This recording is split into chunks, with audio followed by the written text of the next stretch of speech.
આપણે ત્યાં તો એ જ ભાવ છે કે એ જ લીલા સૃષ્ટિમાંથી વિખૂટા પડેલા જીવો એટલે આપણા આ પુષ્ટિ માર્ગીય વૈષ્ણવ અને આપણી પુનઃ લીલામાં ગતિ થાય એટલા માટે જ યમુનાજી ભૂતલ પર પધાર્યા છે.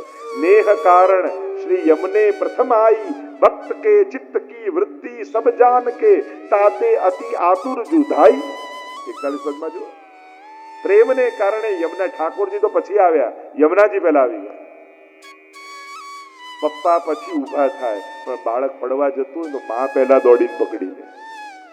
આ માનો સ્વભાવ છે અને એટલા માટે શ્રી ઠાકોરજી પછી પધાર્યા પણ યમુનાજી પહેલા આવી ગયા. ભક્ત કે ચિત્ત કી વૃત્તિ સબ જાન કે, જાણે છે વૈષ્ણવની વૃત્તિ શું. તો આ બધી ચર્ચાઓ આપણે બધા જ આ 3 દિવસ માટે યમુનાજીના તો મુખ અપાર ગુણ અપાર મુખ એક કહાલો બરનીએ અનંત ગુણ ભૂષિતે. તો થોડુંક અન્યાય જેવું લાગે કે આટલા બધા ગુણો ગાવાના જીભ એક જ, પણ યમુના જલના આચમન ચમચીથી લઈને પાન કરો ને તેમાં સમગ્ર યમુનાજીનું પાન કહેવાય. હવે તમે એમ કહો કે ભાઈ યમુનાજીના પાન કર્યા તો શું આખા યમુનાજી પી ગયા? ના, પીએ છે તો અંજલિમાં જ, પણ કહેવાય શું ભાઈ યમુના પાન કરી લીધા.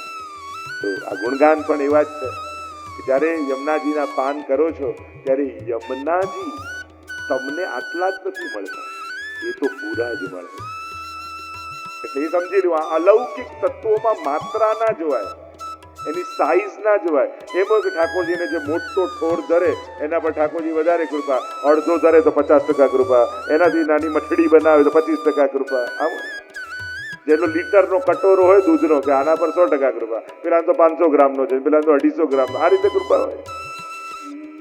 પેલો યમુનાજી 1 લીટર વધારે પી ગયા તો યમુનાજી બહુ કૃપા કરે છે. આવું કોઈ ચારીની સાઈઝ જોઈને કૃપા થતી હોય, કેટલું યમુના જળ પીધું અને એક બિંદુ પણ, કારણ કે સુરત શ્રમ બિંદુ સી સિંધુ સી, એ બિંદુ જ કાફી છે. મહાપ્રસાદની માત્રા ના જોવાય, એની સાઈઝ ના જોવાય. ભગવાન તમે થોડું કર્યું મળશે તો પૂરો જ, એ ક્યારે અધૂરો નહીં મળે. યમુનાજી પણ મળશે તો પૂરા જ. તમે એકવાર યમુનાજીનું નામ લીધું કે અહર્નિશ જપો, એ મળશે તો પૂરા. તો આ બધી જ ચર્ચાઓ આપણે કરવાની છે. યમુના ગુણગાન ઉત્સવ છે ને, તો ગુણના ગાન સાથે મળીને કરવાના. અને યમુનાજીના ગુણના શ્રોતા કોણ? આ કથાના શ્રોતા કોણ? 41 પદમાં તો કહું, તિનકે ગુણ સુનન કો લાલ ગિરિધરન પિય આય સન્મુખતા કે વિરાજ. એના શ્રોતા જીવ નથી, ભગવાન પોતે છે. એ સાંભળવા માટે ઠાકોરજી પોતે આવીને બિરાજી. એટલે આપણે અત્યારે ગોપાલધામના ગોપાલલાલ પ્રભુ હમણાં હવેલીમાં એ તો રોજ અહીંયા આવીને બિરાજશે, કારણ કે એમને અતિ પ્રિય છે આ ગુણગાન અને એની સાથે જોડાયેલા વૈષ્ણવનો ભાવ છે. તો પ્રભુ પોતે પધારે છે અને એ જ્યારે પધારે છે ને ત્યારે દરેકના હૃદયમાં આનંદ રૂપે વ્યાપી જાય. તમે કાંઈ ન કરો અને બેઠા બેઠા આનંદ આનંદ આનંદ લાગતો હોય ને, માનવો કે આપણા કથામાં ભગવાન આવીને બેઠા છે. અને સૂરજ ઉગે ને ત્યારે એનો પ્રકાશ બધે પથરાઈ જાય. આ તો આપણે એવી શરતો મૂકી, મને દેખાય તો માનું, મને આમ થાય તો માનું. આટલા નાના ભગવાનને બનાવવાની જરૂર શું છે કે આંખનો સબ્જેક્ટ થાય તો જ એનો સ્વીકાર. એની ભગવત્તા તો ચારે બાજુ ફેલાય. ચારે બાજુ અરીસામાં પોતાને જોશો ને તો ભગવાન પર ભરોસો આવી જશે કે આ પીસ તો ભગવાન સિવાય કોઈ બનાવી શકે એમ નથી. એ તો પ્રભુ કેવી સુંદર રચના તો ભગવાન સિવાય કોણ કરી શકે. તો જે ગુણગાનની ગાથા આપણે ગાવાની છે, એક સ્ટેપ બાય સ્ટેપ આપણે આગળ જતા જઈશું.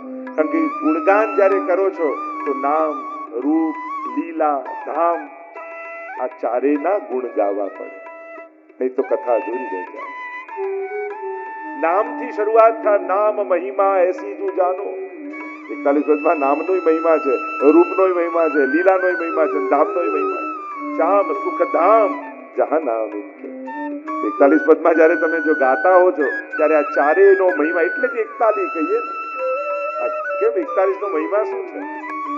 મર્યાદા માર્ગમાં 40 હોય, આપણે ત્યાં 41 બધા. શિક્ષાપત્ર કેટલા? તો 41. યમુનાજીના પદ કેટલા? તો 41. એક કંઈક વિશેષ હોય, કારણ કે સ્વરૂપ ભક્તિ છે ને એક છે.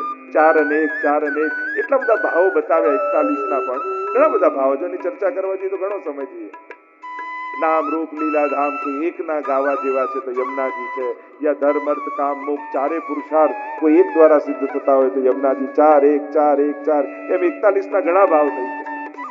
પણ સીધી સાદી ભાષામાં એમ કહીએ, આપણી ને ઠાકોરજીની એક તાલી થઈ જાય એ જ 41 છે. 41 નો સીધો સાદો ભાવ એમ કરી શકીએ. અને આ 41 પદ યમુનાજીના 41 સ્ટેપ છે, પગથિયા છે. તો અને સીધા વૈકુંઠ કહ્યું ને, ઉભય કુલ નિજ ખંભ હે તરંગ જુ સીડી માન, શ્રી યમુના પ્રગટ વૈકુંઠ કી પ્રગટ નિસરણી જાન. વલ્લભ સાખીમાં કહ્યું છે કે એક એક લહેરો એક એક પગથિયા છે. એટલે આ 41 ઘાટ આવશે તો 40 ઘાટ ને 41મું એ વિશ્રામ સ્થળ, એ વિશ્રામ ઘાટ. એટલે આપણું જીવન યમનોત્રી થી વિશ્રામ ઘાટ સુધીની યાત્રા એ આપણી છે. શરૂઆત થાય ભાવના પ્રવાહની, અને કદાચ સાંભળતા સાંભળતા યમુનાજી ભાવનું દાન કરે ખરા. દરેક વસ્તુ તરત જ સમજાઈ જાય જરૂરી નથી, અને ન સમજાય એટલે નકામી છે એવી ગેરસમજમાં નહીં રહેવું. ઘણી વાર આપણે ના ખબર પડે એમ કે, પણ પ્રયાસ કર્યો, સાંભળવાનો કોશિશ કરી, જેમ જેમ સાંભળશો એવા આનંદની અનુભૂતિ થઈ જશે. પણ ઘણી વાર ઉત્તમમાં ઉત્તમ વસ્તુઓને આપણે બહુ નાની વાતમાં છોડી દેતા હોઈએ અને જીવનનો કેટલો મોટો આનંદ ગુમાવી દેતા હોઈએ. જીવનમાં કેટલી મોટી એક જે ધરોહર મળવાની છે એનાથી આપણે વંચિત રહી જઈએ છીએ.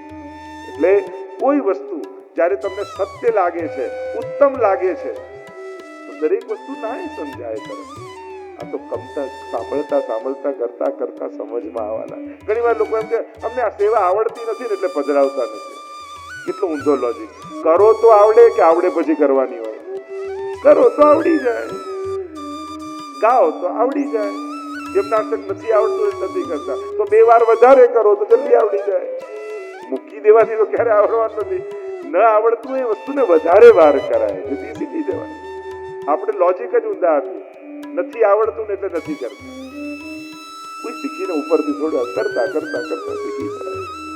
પણ નાનકડી બાબતને કારણે મહાનતમ તત્વોથી દૂર નીકળી ગઈ. આપણો લોજિક બહુ બહુ નબળો હોય છે.